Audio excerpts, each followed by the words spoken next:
Some people really love their life to sit around and f*** off. When I sit around and f*** off, I don't like me. My whole life, I was convinced, when I was a young man, I was convinced I was a loser. Absolutely convinced. Until I started getting really good at martial arts, I never thought I was good at anything. I just had a very low self-esteem. And I was limiting myself by what I thought were other people's opinions of me. This is when I was a really young kid. And I didn't figure this out until I was like in my 30s. But I think that you absolutely can be limited by your perceptions of someone's definitions of you. But you can break through that stuff.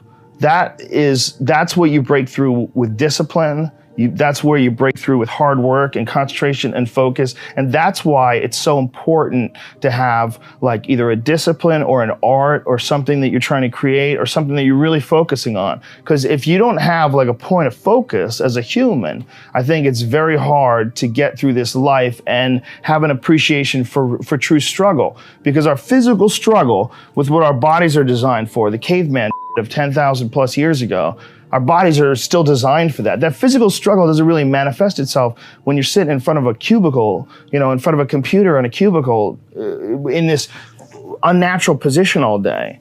I think the whole situation is very confusing for the human body. And we don't get the tests that we need in order to have what you would call personal sovereignty. So you got to impose those tests on yourself. Your life would feel better and richer if you had a goal, you chase that goal, you accomplish some things, you would get this boost of confidence, you get this boost of self-esteem, like whatever it is that you're into doing. Maybe you're into drawing comic books. Maybe you're into making pottery or sculptures, but find whatever the that is and pursue that instead of doing nothing. Like the people that are doing nothing, doing something might be as simple as like that Alex Honnold guy. He just climbs rocks, but he's world-class rock climber. Though. It's something. You don't truly appreciate relaxation unless you've worked hard. And that is the yin and the yang of life. And I've said this to the point of people getting sick of it, but one of the worst decisions a man can make, I can only speak for men, obviously, is to be comfortable.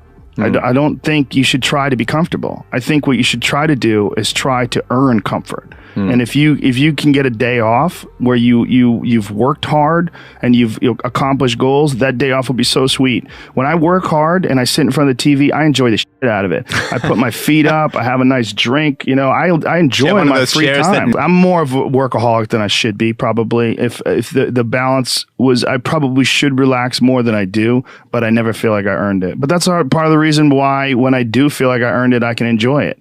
It's because I am more connected to the idea that I need to accomplish things and it's not like for anybody else's benefit other than my own or anybody else's approval other than my own. When I have a task, whether it's today I'm going to write 1,000 words, or 2,000 or whatever the number is. If I don't do that, I write things down. Like I'll write down a list of things that get accomplished that day. And if I don't accomplish that, I'll get sick. Like it'll drive me crazy. If I can't fill out that list, that drives me nuts, but that's what led me to be a championship level martial artist. That's what led me to achieve it's the reinforcement of those goals, like understanding that you can achieve those goals. It's going to be difficult. You're going to push through the difficulty, and then you're going to understand what difficulty truly is and how much of it is just mental, how much of it is just in your mind, this adversity to difficult task or to struggle. And a lot of people have that. They're scared. They're scared of complications. They're scared of failure. Failure is a big one that people are afraid of. But failure is one of the most important things you could ever have as far as like the motivation to do things differently. One of the reasons why I think that I'm good at friendships and relationships is because I've failed at them in the past. One of the things that I'm good at comedy is because I bombed on stage. One of the reasons why I'm good at work is because I've been a shitty worker in the past. And I know the feeling of failure, the feeling of shame, of being like a weak, non-motivated, lazy person. It's a weak feeling. You don't respect yourself. And I have this phrase that I use all the time to people to try to motivate people. I say that be the hero in your own movie. Pretend that if your life was a movie and your life started now, what would the hero do? What would the person that you respect do? What would the person that you admire, person that inspires you, what would they do? Well, do that. And if you do that, you slowly build momentum.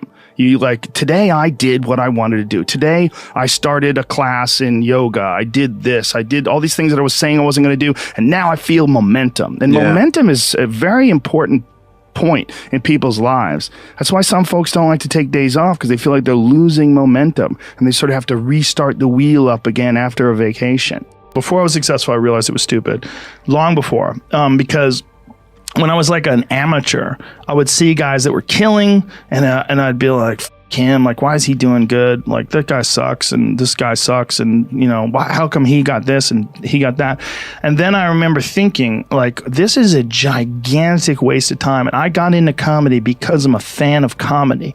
And my concentrating on people that suck or being jealous about people that are doing well does me zero good. But instead, if someone does well, I can be inspired and I can get fired up by it. I mean, I figured this out in my early 20s.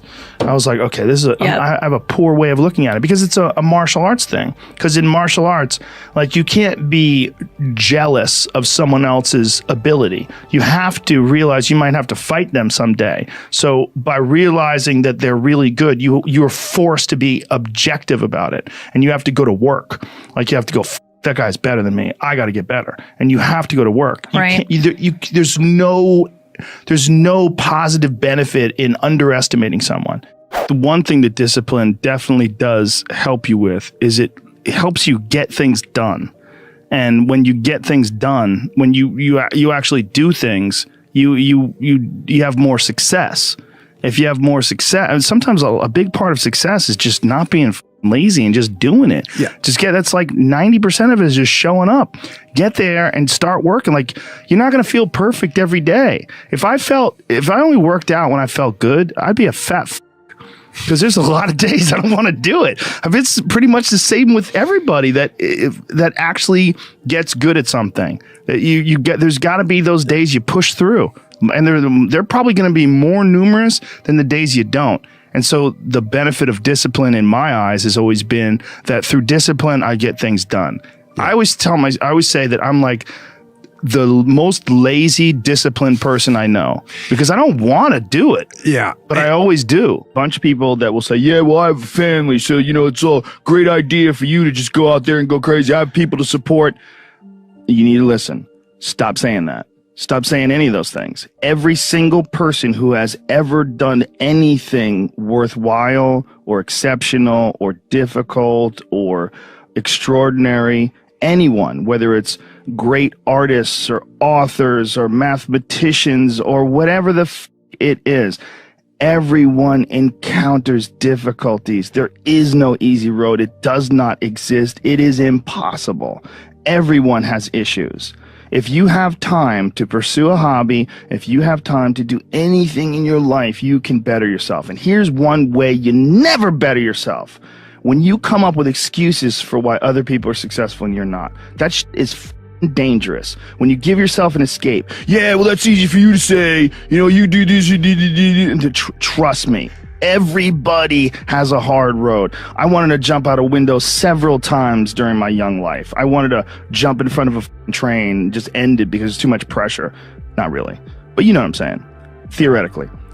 We all go through hard times. We all go through depression. We all go through doubt and moments in your life where it's really difficult and you're trying to figure out what your path is going to be. It's hard as shit. But Stefan and I were talking about this before the podcast starts, that is what makes you a person. And those difficult moments are what build your character. Show me a great man who's the son of a great man. That's what we're saying. These kids that are born billionaires, you're never going to be a self-made person. You have a backup trust for your backup trust for your trust, and you're man. The most important thing is always for all people to recognize that you're not who you were a year ago. You're not who you were 5 years ago. You're not who you were last week. You're who you are now, and this is the only you have control over. So you got to regulate how much you dwell on regrets of the past. You really got to be careful, because it's good to have a little. because my regrets, whether it's things of professional nature or the very few regrets friendship-wise, which is one thing that makes me very happy. But you know, there's life is strange. There's a lot going on. There's a lot of factors happening in life. But for sure, who I am now wouldn't have ever happened if I didn't fuck up. If I didn't make those mistakes, I wouldn't have understand the importance of friendship and kindness. And if I hadn't been cruel at some point in my life, or someone hadn't been cruel to me, I wouldn't understand the beauty of love. I wouldn't understand the full range of it because I hadn't felt the sting. If nobody ever punches you in the face, you don't really appreciate safety. Because a lot of people don't even understand what safety is. You pretend, oh, we're safe, but you are so not safe at any moment. You know, and when someone's punched you in the face a bunch of times and you've been in a street fight with some guy you barely knew, you got in an argument with him, there's something about regular safety that's sweeter. Yeah. It's more delicious. Yeah. It's more delicious. It's way better to drive your car straight after you almost lost control on a turn. You're like, wah! And then you get back straight, you're like, whoa. For sure. I'm not saying that you should go sideways around corners, but what I am saying is that there's a yin and a yang to this world, man. And you gotta fuel yourself with the fuck-ups.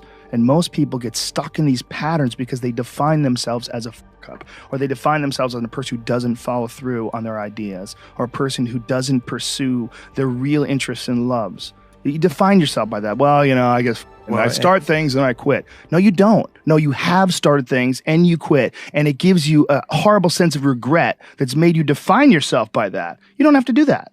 You don't have to do that.